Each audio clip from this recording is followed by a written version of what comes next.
Welcome to the Salmon Runs YouTube. Enjoy the video. You start by confirming both systems are online and each account is signed into PlayStation Network. On the Ps5, enable Shareplay in settings so sessions are allowed. This authorizes your console to invite a Ps4.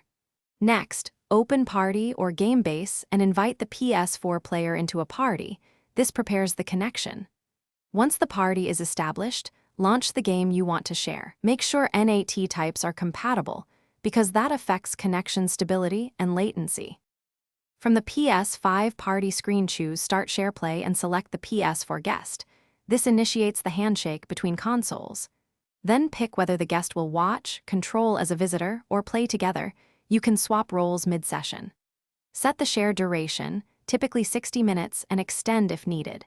If you notice lag, open Shareplay settings and lower resolution or frame rate to stabilize the stream. Also consider wired Ethernet or 5 GHz Wi-Fi to reduce latency and packet loss. To finish, end Shareplay from the party menu or let the timer expire and ensure you save your in-game progress before closing.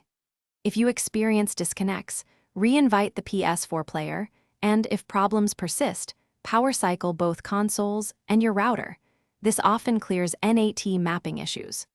Also make sure both consoles have the latest system updates and check PlayStation Network status for outages. One quick troubleshooting tip. Switch to wired connections or 5 GHz Wi-Fi to dramatically reduce lag and improve stability.